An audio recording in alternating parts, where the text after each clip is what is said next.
दोस्तों, अगर हम नर्मदा नदी के इतिहास के बारे में जानें तो हमें नर्मदा नदी की तड़प, वेदना, अपमान की पीड़ा और हर मनोभाव को कहीं गहरे तक अनुभूति कराती है। कहते हैं नर्मदा ने अपने प्रेमी सोनभद्र से धोखा खाने के बाद आजीवन कुंवारी रहने का फैसला किया था, लेकिन क्या सचमुच वह गुस्से की आग में चिर कुंवारी बनी रही या फिर प्रेमी सोनभद्र को दंडित करने का यही बेहतर उपाय लगा कि आत्मनिर्वासन की पीड़ा को पीते हुए स्वयं पर ही आघात किया जाए। नर्मदा की प्रेम कथा लोकगीतों और लोक कथाओं में अलग अलग मिलती है, लेकिन हर कथा का अंत कमोबेश वही कि सोनभद्र के नर्मदा की दासी जूहिला के साथ संबंधों के चलते नर्मदा ने अपना मुंह मोड़ लिया और उल्टी दिशा में चल पड़ी। सत्य और कथ्य का मिलन देखिए कि नर्मदा नदी विपरीत दिशा में ही बहती दिखाई देती है। एक कथा के अनुसार नर्मदा और सोनभद्र की शादी होने वाली थी।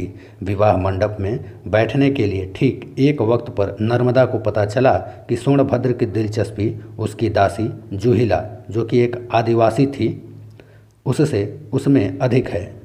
प्रतिष्ठित कुल की नर्मदा यह अपमान सहन ना कर सकी और मंडप छोड़कर उल्टी दिशा में चलने लगी।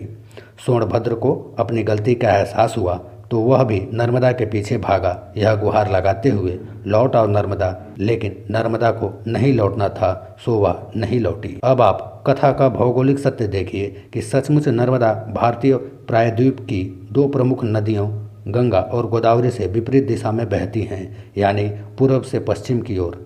कहते हैं आज भी नर्मदा एक बिंदु विशेष से सोनभद्र से अलग होती दिखाई पड़ती है।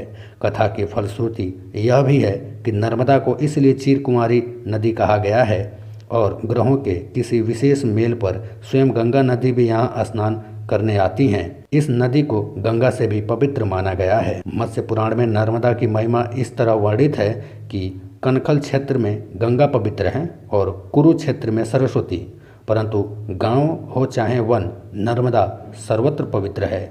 यमुना का जल एक सप्ताह में, सरस्वती का 3 दिन में, गंगा जल उसी दिन और नर्मदा का जल उसी क्षण पवित्र कर देता है।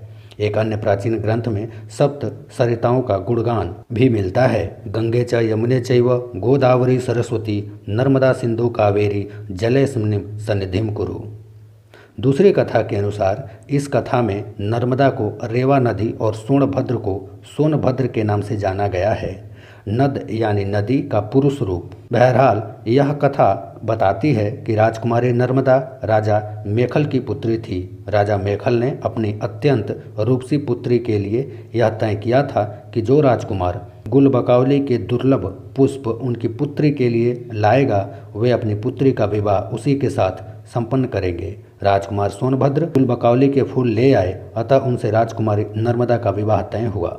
नर्मदा अब तक सोनभद्र के दर्शन न कर सकी थी, लेकिन उसके रूप, यौवन और पराक्रम की कथाएं सुनकर मन ही मन वह भी उसे चाहने लगी थी। विवाह होने के कुछ दिन शेष थे, लेकिन नर्मदा से रहा न गया। उसने अपनी दासी जूहिला के हाथों प्रेम संदेश भेजने की सोची। जूहिला की सूझी ठिठोली। उसने राजकुमारी से उसके वस्त्राभूषण मांगे और चल पड़ी राजकुमार से मिलने। सोनभद्र के पास पहुंची तो राजकुमार सोनभद्र उसे ही नर्मदा समझने की भूल कर बैठे। जूहिला की नियत में भी खोट आ गया। राजकुमार के प्रणय निवेदन को वह ठुकरा न सकी। इधर नर्मदा का सब्र का बांध टूटने लगा। दासी जूहिला के आने में देरी हुई तो वह स्वयं चल पड़ी सोनभद्र से मिलने। वहां पहुंचने पर सोनभद्र और जूहिला को साथ देखकर वह अपमान की भीषण आग में जलने लगी। तुरंत वहां से उल्टी दिशा में चल पड़ी और फिर कभी न लौटी। सोनभद्र अपनी गलती पर पछतावा करता रहा, लेकिन स्वाभिमान और विद्रोह की प्रतीक बनी नर्मदा पलट कर नहीं आई। अब इस कथा का भौगोलिक सत्य देखिए कि जयसिंह नगर के ग्राम बरहा के निकट जूहिला का सोनभद्र नद से वाम पार्श्व में दशरथ घाट पर संगम होता है और कथा में रूठी राजकुमारी नर्मदा कुंवारी और अकेली उल्टी दिशा में बहती दिखाई देती हैं। रानी और दासी के राजवस्त्र बदलने की कथा इलाहाबाद के पूर्वी भाग में आज भी प्रचलित है। तीसरी कथा के अनुसार कई हजारों वर्ष पहले की बात है। नर्मदा जी नदी बनकर जन्मी, सोनभद्र नद बनकर जन्मा। दोनों के घर पास में थे। दोनों अमरकंटक की पहाड़ियों में घुटनों के बल चलते थे। दोनों का बचपन खत्म हुआ, दोनों किशोर हुए। लगाव और बढ़ने लगा। गुफाओं पहाड़ियों में ऋषि मुनि व संतों ने डेरे डाले। चारों ओर यज्ञ पूजन होने लगा। पूरे पर्वत में हवन की पवित्र समिधाओं से वातावरण सुगंधित होने लगा। इसी पावन माहौल में दोनों जवान हुए। उन दोनों ने कस्में खाई, जीवन भर एक दूसरे का साथ नहीं छोड़ने की, एक दूसरे को धोखा नहीं देने की। एक दिन अचानक रास्ते में सोनभद्र ने सामने नर्मदा की सखी जूहिला नदी आ धमकी। 16 श्रृंगार किए हुए, वन का सौंदर्य लिए वह भी नव युवती थी। उसने अपनी अदाओं से सोनभद्र को भी मोह लिया। सोनभद्र अपनी बाल सखा नर्मदा को भूल गया। जूहिला को भी अपनी सखी के प्यार पर डोरे डालते लाज न आई। नर्मदा ने बहुत कोशिश की सोनभद्र को समझाने की, लेकिन सोनभद्र तो जैसे जूहिला के लिए बावरा हो गया था। नर्मदा से किसी ऐसे ही असहनीय क्षण में निर्णय लिया कि ऐसे धोखेबाज के साथ से अच्छा है इसे छोड़कर चल देना। कहते हैं कि तभी से नर्मदा ने अपनी दिशा बदल ली। सोनभद्र और जूहिला ने नर्मदा को जाते देखा। सोनभद्र को दुख हुआ। बचपन की सखी उसे छोड़कर जा रही थी। उसने पुकारा, नर्मदा नर्मदा रुक जाओ, लौट कर आ जाओ। लेकिन नर्मदा ने उसकी एक न सुनी। नर्मदा जी ने हमेशा कुंवारी रहने का प्रण कर लिया। युवावस्था में ही सन्यासिनी बन गई। रास्ते में घनघोर पहाड़ियाँ आई, हरे भरे जंगल आए, पर वह रास्ता बनाती चली गई। कल कल छल छल का शोर करती बढ़ती गई। मंडला के आदिम जनों के इलाके में पहुंची। कहते हैं आज भी नर्मदा की परिक्रमा में कहीं कहीं नर्मदा का करुण विलाप सुनाई पड़ता है। नर्मदा ने बंगाल सागर की यात्रा छोड़ी और अरब सागर की ओर चल पड़ी। भौगोलिक तथ्य देखिए कि हमारे देश की सभी बड़ी नदियां बंगाल सागर में मिलती हैं, लेकिन गुस्से के कारण नर्मदा अरब सागर में समा गई।